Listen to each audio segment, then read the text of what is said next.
Imagine o seu celular disparar um alarme de emergência no meio da tarde. Um aviso sonoro que interrompe tudo.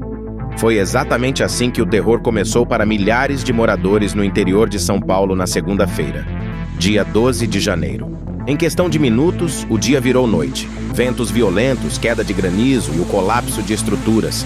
Casas desabaram e cidades inteiras ficaram no escuro. Fique comigo agora para entender a dimensão dessa tempestade que varreu a região de Sorocaba e o que causou essa fúria da natureza. Junte-se a nós para acompanhar os eventos mais recentes em todo o mundo.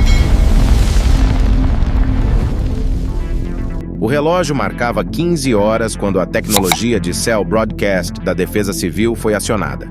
Esse sistema, usado apenas em casos extremos, enviou alertas diretos para os celulares nas regiões de Sorocaba, Araçoiaba da Serra e Salto de Pirapora.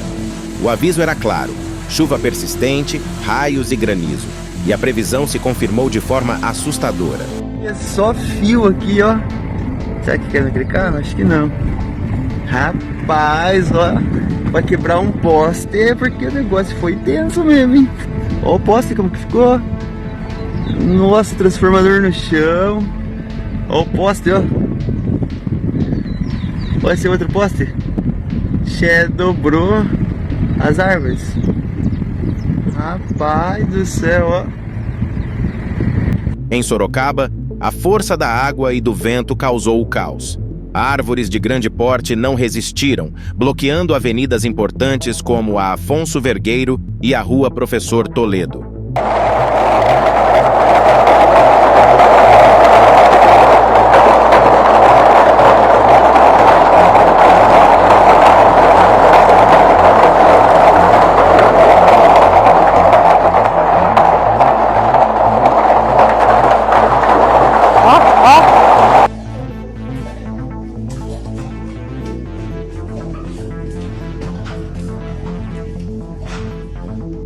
No bairro Iporanga, a estrutura de um galpão não suportou a pressão e veio abaixo.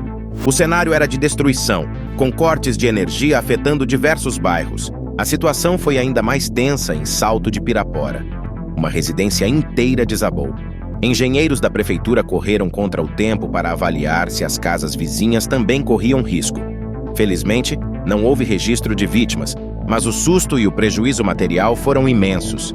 A cidade enfrentou alagamentos, tubulações rompidas e um apagão que atingiu bairros inteiros, como o São Lucas e o Portal. Em Votorantim e Piedade, o inimigo veio do céu em forma de gelo.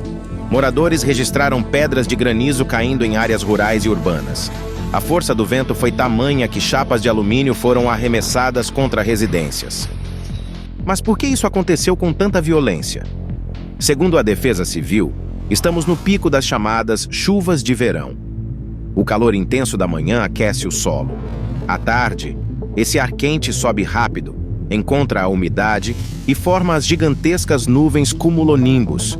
São verdadeiras bombas d'água atmosféricas, capazes de gerar granizo e ventanias destrutivas em questão de minutos.